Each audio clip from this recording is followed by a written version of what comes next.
Welcome to class, everyone. So glad you're joining me for this explainer. Usually when we hear artificial intelligence, our brains immediately jump to computer science, right?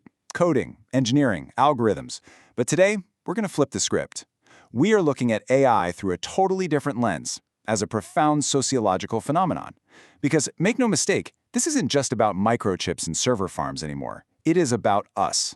It's about how society is fundamentally rewiring itself. So grab your notes, get comfortable, and let's dive right in. Quickly, here's our syllabus for today's session. We'll be covering AI as a social revolution, the new technological divide, echo chambers and social division, surveillance and power inequality, and lastly, the future of human agency. Let's get to it. All right, Module 1, AI, a social revolution, beyond the code. So it's really easy to picture AI as just some abstract thing sitting in a tech lab somewhere. But it's already the invisible architect of our daily social lives. And this relationship between AI and society, it's incredibly complex. On the one hand, we've got this utopian promise, right? AI can help doctors spot cancer in medical images in literal seconds. It can personalize your education to fit exactly how you learn. It can even predict weather patterns to help farmers with crop irrigation. But the sociological reality brings some pretty stark challenges. We're talking job automation, massive losses of personal privacy, and ethical manipulation.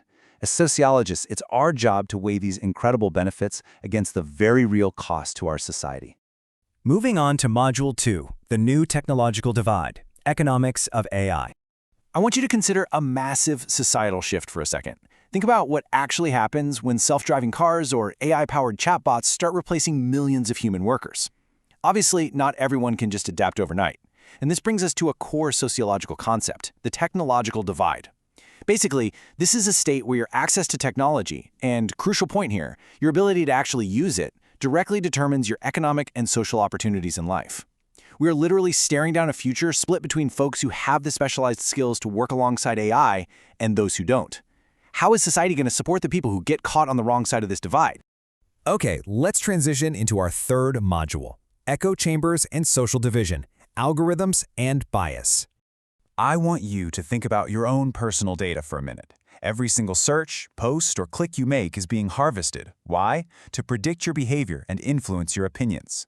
But the code doing all this analyzing, it is definitely not flawless. AI is never strictly neutral. We have real-world examples proving this. There are AI hiring programs that have actively favored men over women simply because they were trained on historical data. Facial recognition systems frequently misidentify people from specific racial backgrounds. Basically, AI just reflects and often amplifies the social prejudices and historical biases of the humans who built it. Let's actually walk step by step through how this pipeline plays out, especially on social media. First, the AI systems collect your user data. Second, they predict your behavior and your preferences. Third, and this is the hook, they intentionally feed you agreeable, highly engaging content. Finally, step 4, they isolate you into a digital bubble. You see, these algorithms are engineered with one singular goal in mind: to keep you engaged on their platform for as long as humanly possible, pretty much disregarding the cost to our overall social cohesion.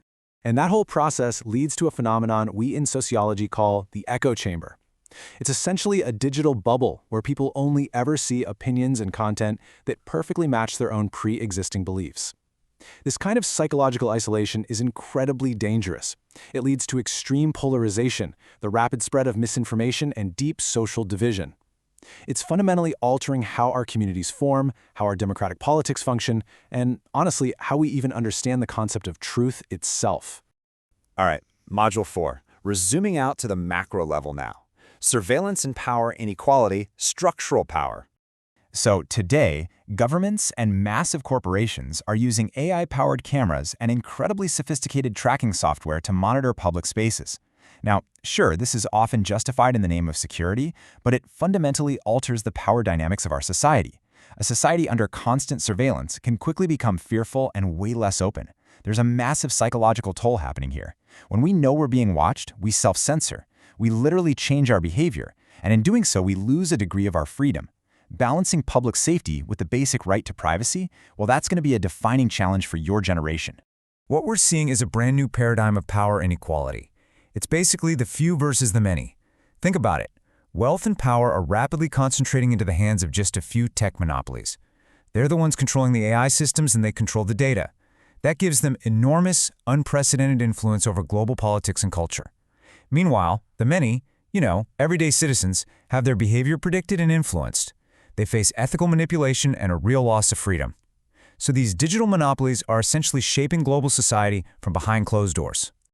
Which brings us to our final module, the future of human agency, morality, and uniqueness. We are officially entering an age where AI can write college essays, compose really beautiful music, and generate lifelike conversations. So if machines can do everything we thought made us special, what actually makes us unique? And maybe more importantly, what happens to human responsibility? If an autonomous car causes a fatal accident, is the software developer the one responsible? If an AI system denies someone a bank loan based on biased data, who exactly is held accountable? As machines start making these complex, autonomous decisions, society has got to completely rethink our rules of justice. But hey, I definitely don't want to leave you feeling completely pessimistic here. We can still anchor our human identity. A lot of thinkers argue that true intelligence and creativity still require some very uniquely human qualities: emotion, purpose, moral understanding. A machine, no matter how insanely advanced it gets, doesn't truly possess these things.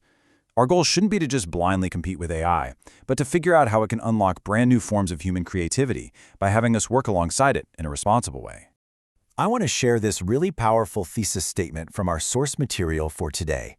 Artificial intelligence is not just a technological revolution, it is a social revolution. That really hits the nail on the head. It's fundamentally changing how we work, how we learn, how we love, and how we live together. You simply cannot separate the code from the culture. And that leaves us with perhaps the most important question of all. Will AI deepen inequality and control, or will it create a more just and intelligent society? Class, the outcome depends entirely on how we choose to use it.